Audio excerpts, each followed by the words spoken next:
আসসালামু আলাইকুম। সবাই কেমন আছেন? আশা করছি সবাই আল্লাহর রহমতে অনেক ভালো আছেন। আমরাও আলহামদুলিল্লাহ অনেক ভালো আছি। আমি আকলিমা প্রতিদিনের মতো আজকেও একটা নতুন ব্লগ ভিডিও নিয়ে আপনাদের সামনে হাজির হয়েছি। আজকের ভিডিওটি শুরু করেছি ঈদের দিনে সকাল থেকে। আশা করছি ভিডিওটি সবার কাছে অনেক ভালো লাগবে, তাই ভিডিওটি প্রথম থেকে শেষ পর্যন্ত দেখার জন্য সবাইকে অনুরোধ করলাম। সবাই একটু ধৈর্য সহকারে দেখবেন, ভালো লাগবে। এই তো সকাল একটু রাস্তার ধারে বের হয়েছিলাম, পরে এসে সকালের ঘর দুয়ার ঝাড় দেওয়া অন্যান্য কাজকর্ম সেরে রান্নার কাছে আসলাম। সেমাই রান্না করব। প্রথমে সেমাই রান্না করব, লাচ্চা সেমাই এবং কাঠি সেমাই রান্না করব এবং খুব তাড়াতাড়ি করার চেষ্টা করছি, যেহেতু আজকে এবার কুরবানির ঈদ, তাই নামাজের সময়টা খুব সকাল সকাল দিয়েছে, তাই আমি সেমাই রান্না করে নিচ্ছি। এবং এই যে আপনাদের ভাইয়া সব মশলাপাতি নিয়ে গেছে, সেগুলো সব কিছু একসাথে করে রাখছিলাম, গুছিয়ে রাখছিলাম, যাতে কাজের সময় খোঁজাখুঁজি করতে না হয়। যেহেতু খিচুড়ি রান্না করতে হবে, গোশ রান্না করতে হবে, তাই সব কিছু একসাথে রেখে দিচ্ছিলাম।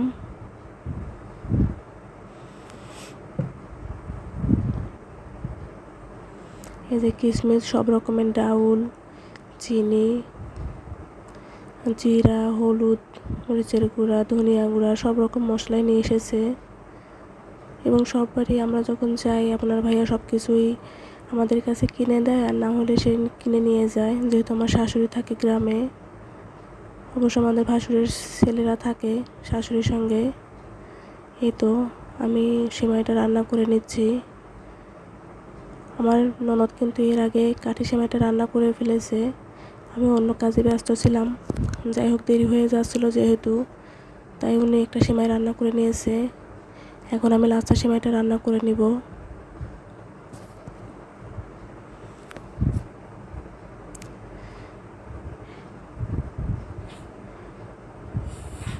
এই তো দুধ চুলা থেকে নামিয়ে লাচ্চা সেমাইটা বসিয়ে দিচ্ছি। এই ফাঁকে আপনাদের সবাইকে একটা অনুরোধ করে নিচ্ছি, আমার প্রিয় আপুরা, আন্টিরা, আঙ্কেল, ভাই ও বোনেরা, যে যেখান থেকে আমার ভিডিওটি দেখে থাকুন না কেন, সবাইকে অসংখ্য ধন্যবাদ। এবং প্লিজ আমার ভিডিওটি ভালো লাগলে একটা লাইক দেবেন, কারণ আপনাদের একটা লাইক আমার কাছে অনেক গুরুত্বপূর্ণ। এবং আমার চ্যানেলটিকে সাবস্ক্রাইব করে রাখবেন, যাতে আমি কোনো নতুন ভিডিও দিলে সঙ্গে সঙ্গে আপনাদের কাছে নোটিফিকেশন চলে যায় এবং আপনারা আমার ভিডিওটি দেখতে পারেন, যাতে করে আমার থেকে আর হারিয়ে না যান। এই তো আমি এখন খিচুড়িটা মাখিয়ে নিব। আমি কিন্তু খুব তাড়াতাড়ি করছিলাম, কারণ বাড়ির ছেলেরা সবাই, আপনার ভাই, আমার ভাসুরের ছেলেরা সবাই কিন্তু গোসল করে চলে এসেছে এবং তারা রেডি হয়ে নিচ্ছে, এবং আমি বলছিলাম একটু মিষ্টিমুখ করে তারপরে যেতে। তো যাই হোক, আমি তাড়াতাড়ি খিচুড়িটা মাখিয়ে নিচ্ছি। এবং আমার শাশুড়ি বলছিল চুলায় দিয়ে যাও, আমি রান্না করতে থাকি, যাতে তাড়াতাড়ি হয়ে যায়। ওরা নামাজ পড়ে খুব তাড়াতাড়ি আবার চলে আসবে। তো যাই হোক, প্রতি ঈদে কিন্তু আমাদের সকালে কোনো মাংস থাকে, আজকে নাই। আমি বললাম যেহেতু একটু পর মাংস খাওয়াই হবে, এখন আর আলাদা করে মাংস করার দরকার নাই, তাই খিচুড়ির সঙ্গে ডিম ভাজি করে দিয়েছিলাম। নামাজ পড়ে এসে কিন্তু তারা সেটাই খেয়েছে। ওরা তো খেতে চাচ্ছিল না, বলছিল নামাজ পড়ে এসে খাবো। যাই হোক, আমি তারপরেও বাটিতে বেড়ে রাখছিলাম অল্প করে মুখে দিয়ে যেতে।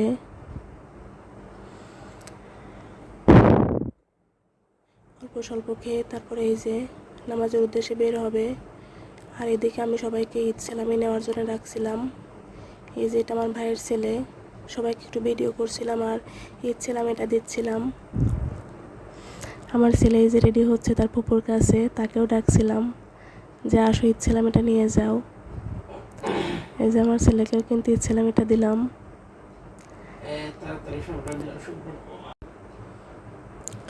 এই যে আমার হাজব্যান্ড কিন্তু তার মায়ের সঙ্গে কথা বলছিল।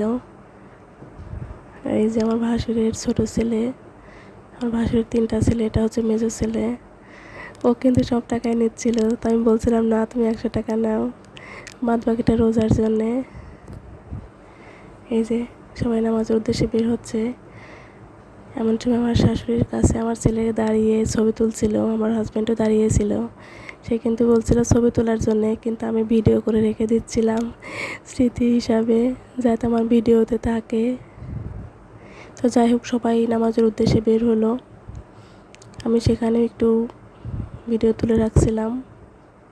এটা আমার ভাসুরের বড় ছেলে, সবাই মিলে একসাথে নামাজে যাচ্ছে, বিষয়টা কিন্তু অনেক ভালো লাগছিল আমার। তারপরে এই যে আমাদের রোজা বুড়ি, সে কিন্তু খুব কাজের, দেখেন একদম একদম পাকা গৃহিণীর মতো বাটাবাটি করছে। আমার শাশুড়িকে বাটতে দিচ্ছিল না, বলছিল না আমি বাটি। তারপর আমার মা আসছিল, যেহেতু আমার বাবার বাড়ি আমার শ্বশুর বাড়ির পাশেই, তো আমার মা কিন্তু সেমাই নিয়ে আসছিল, এবং আমার দুই ছেলের জন্য আমি দিতে আসছিল। তো যাই হোক, আমাকে বিদায় করে এই যে আমি রুমে বাদ বাকি কাজ সারতে চলে আসলাম। বিছানাটাও গোছালো হয়েছিল, যেহেতু সবাই এখানে ছিল। এই যে আমাদের ঘরে কিছু ফার্নিচার দেখছেন, এগুলো কিন্তু সবই নতুন। আমাদের খাটটা 2 মাস আগে নেওয়া হয়েছে, এবং ওয়ার্ডরোবটার পাশে 2 সিটের একটা সোফা আছে, এটা আমরা এবারই নিয়েছি। আমরা বাড়িতে গিয়ে দেখি যে কোনোভাবে আমাদের রুমে রেখে গেছে, পরে কিন্তু আমরা সেট করেছি।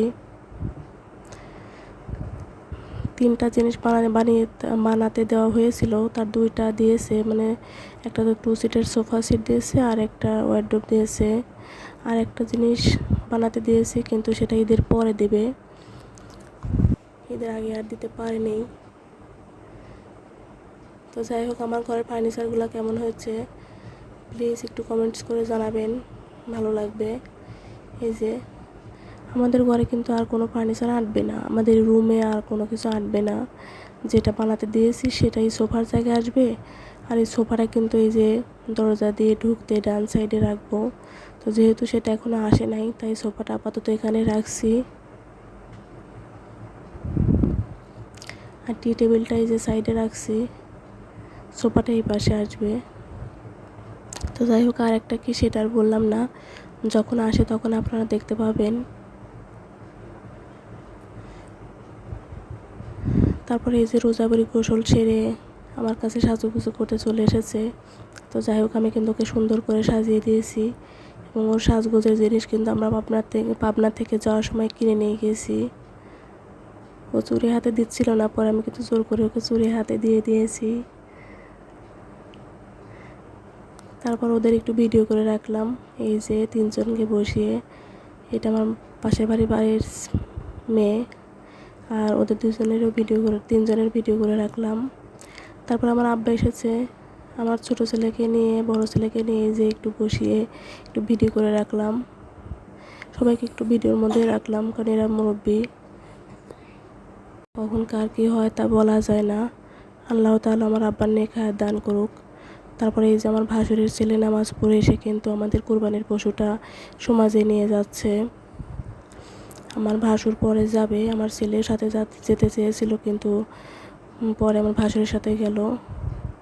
তারপরে এই যে সব কাজকর্ম শেষ করে আমার বাড়িতে গেছি, পরে পাশের বাড়িতে দেখি, বাগানে দেখি যে কোরবানির কাজ চলছে। তারপর বাড়ি থেকে ফোন আসলো, এসে দেখি আমাদের গোশটাও কিন্তু চলে এসেছে, গোশটা ভাগ করে নেওয়া হয়েছে। তারপরে আপনার ভাই সবাইকে, মানে আমাদের আত্মীয় স্বজন যাকে যাকে দেওয়ার দরকার তিনি কিন্তু একেবারে নিজ হাতে, দেখেন একদম নিজ হাতে ভাগ করে রেখেছে, এবং সবার বাড়িতে পৌঁছে দেওয়ার জন্য বলছিল। তো যাই হোক, আর আগে যেটা ডিশের মধ্যে মানে গামলার মধ্যে দেখালাম, ওটাই কিন্তু বেঁচে আছে। আপনার ভাইয়া বলছিল এখনই সেটা রান্না করতে সবটুকু। তো এই যে আমি কিন্তু তুলে দিচ্ছি, আমার ননদকে বলছিলাম যাকে যাকে দেওয়ার কথা সবাইকে দিয়ে আসতে, আমাদের আত্মীয় স্বজন, আমার চাচা শ্বশুরেরা সবাইকে দিয়ে আসতে বলছিলাম। তো যাই হোক, এখন মাংসটা রান্না করব, সব কিছু রেডি করে রেখেছি। তো ভিডিওটি যেহেতু অনেক লম্বা হয়ে যাচ্ছে, আজ এই পর্যন্তই। সবাই ভালো থাকবেন, সুস্থ থাকবেন, সবাইকে ঈদ মোবারক, আমাদের জন্য দোয়া করবেন। আসসালামু আলাইকুম।